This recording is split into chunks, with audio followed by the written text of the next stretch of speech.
And God hath set some in the church. First, apostles. Secondarily, prophets.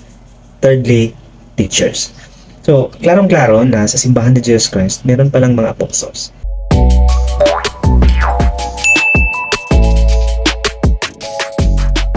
Hello!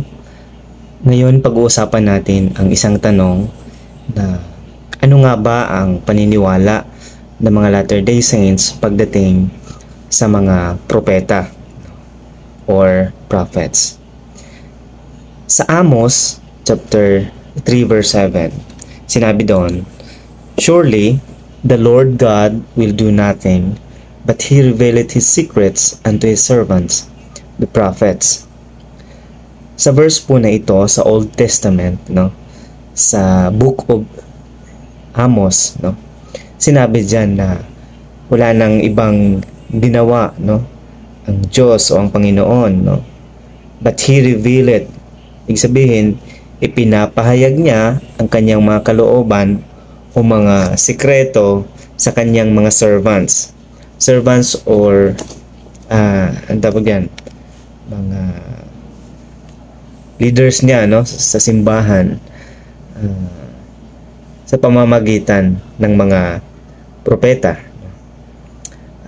Sinabi diyan malinaw na ang Panginoon ay unang nakikipag-usap sa mga propeta, Dahil diyan kami ay naniniwala na sa ating panahon ay kailangan, na magkaroon ng propeta upang maging mouthpiece o representative ng Panginoon sa panahon natin, sapagkat hindi naman nagbabago ang kanyang pundasyon, hindi nagbabago ang kanyang organization, hindi niya binago yon, kung ano yung pundasyon na itinayo niya dati o noon, ganun din kami ay naniniwala na ganun din ang pundasyon na itatayo niya sa ating panahon. Kung mapapansin natin sa New Testament, sa Ephesians, sinabi diyan, chapter 2 verse 20, sinabi diyan na yung kanyang simbahan are built upon the foundation of the apostles and prophets, Jesus Christ being the chief cornerstone. So, ano ibig sabihin nun? So, sa simbahan ni Jesus Christ ay dapat merong apostles, merong prophets, and meron ding mga teachers. Yun yung pundasyon ng kanyang simbahan. So, para saan yun, And bakit niya itinalagay sila sa kanyang simbahan? So, alam natin na ang mga apostles, they are special witnesses of God and of the Lord Jesus Christ to all the world. So, ibig sabihin, sa buong mundo, sila ay representatives ng Panginoon sa kanyang simbahan. Hindi ibig sabihin yung iba-ibang simbahan, doong klase-klaseng simbahan, hindi. Isang simbahan lang, At sa kanyang simbahan, merong mga apostles dyan, meron ding prophet, And ganun niya pinut up yung kanyang simbahan.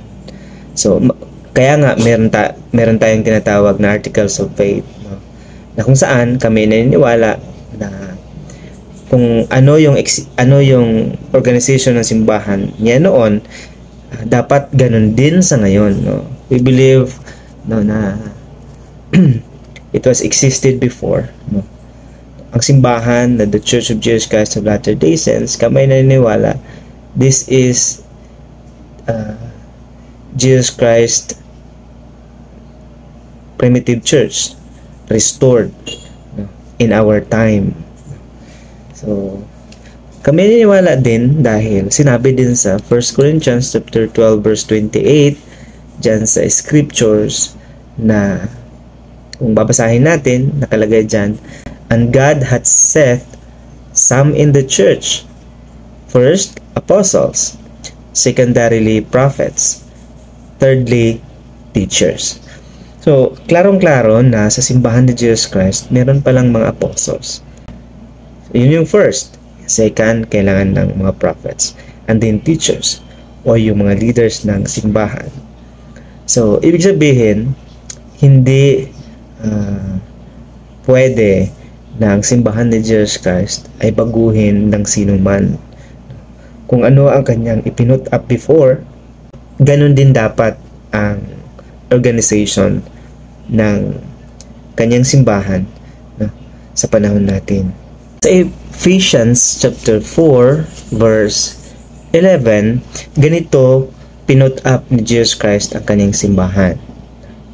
Sinabi dyan, and He gave some apostles, and some prophets, and some evangelists, and some pastors and teachers. So, ibig sabihin, sa kanyang simbahan ay meron nito, no? So, isang simbahan, pero meron ding, sa simbahan niya, merong prophets, merong apostles, no? Merong mga teachers, merong mga evangelists, no? Ano ba yung mga evangelists? No? Yun yung mga patriarch, no, ng simbahan. Ano yung mga pastors? Ito yung mga bishops or mga branch presidents, no? Ito yung mga elders ng simbahan kung saan naglilid sila sa mga congregations, no, sa iba't ibang dako ng mundo. Iisang simbahan yon, hindi yung kung ano-ano ang pangalan, no? Isa lang, no? Pero sa simbahan niya, meron yung mga ganon, no? So yung tanong, para saan to, no? Bakit merong mga ganito, no? Mga positions sa kanyang simbahan. Okay? So sinabi diyan sa 12 to 13, for the perfecting of the saints, for the work of the ministry, and for the edifying of the body of Christ, till we all come in the unity of the faith and of the knowledge of the Son of God, unto a perfect man, unto the measure of the stature of the fullness of Christ. So, ibig sabihin, inilagay ito ng Panginoon sa kanyang simbahan upang, no, sinabi dyan, for the perfecting of the saints. So, ano bang tawag sa mga member ng simbahan dati, no? Saints ang tawag, no? Kaya yung simbahan ni Jesus Christ ngayon na na-restore, no, sa time natin ay the Church of Jesus Christ of Latter-day Saints. Merong saints because ang tawag niya, no, ang tawag sa mga members before sa New Testament ay mga saints. For the work of the ministry, no? So, sabihin, kailangan ng mga apostles and prophets and teachers, no, and leaders of the church in order na for the work of the ministry, no? Ibig sabihin, mga spiritual na mga gawain para sa kaligtasan ng mga tao, ng mga members ng simbahan ay ginagawa, no, ng mga leaders na ito. Nang sa ganon, magkaroon ng guide, magkaroon ng upang malaman ng mga tao kung anong kailangan nilang gawin upang maligtas at upang mamuhay ng mapayapa na ginagawa ang kalooban ng Panginoon sa ating panahon. Okay? At sa 13, sinabi dyan, till we all come in the unity of the faith and of the knowledge of the Son of God. So, upang magkaisa tayo sa pananampalataya at sa kaalaman, no, ng anak ng Diyos, unto a perfect man. Sinabi dyan, upang maging, no, perfect, no? So, sinabi nila na, walang perfect. Totoo naman yun na walang perfect, but we are in the process of perfection, no? Wala namang perfect sa mundong ibabaw. But we have to do things na inuutos sa atin ng Panginoon para maging perfect din tayo, no? Totoo naman na walang perfect. So, yun yung paniniwala namin ng The Church of Jesus Christ of Latter-day Saints kung bakit sa panahon natin ngayon merong propeta, no? Merong mga apostles na nag-guide sa kanyang simbahan. So, yun yung mga basis po namin, no? Kung bakit ang Panginoon ay tumawag, no, ng mga propeta sa ating panahon. Sa Amos chapter 3 verse 7, uulitin ko, sinabi dyan, surely the Lord God will do nothing, but He revealeth His secrets unto His servants, the prophets. Sinabi rin sa 1 Corinthians chapter 12 verse 28, no? Sinabi diyan, and God, no, put some in the church, first apostles, secondarily prophets, thirdly teachers, no? Sa Ephesians chapter 2 verse 20, sinabi rin niya diyan, no, na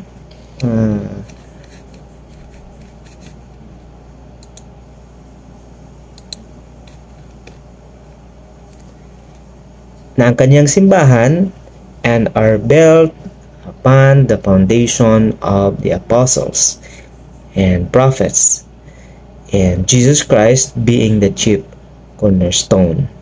So yun lang guys, maraming salamat. Naway naunawaan ninyo kung bakit kami ay naniniwala sa buhay na propeta at mga apostoles sa ating panahon. Bye-bye!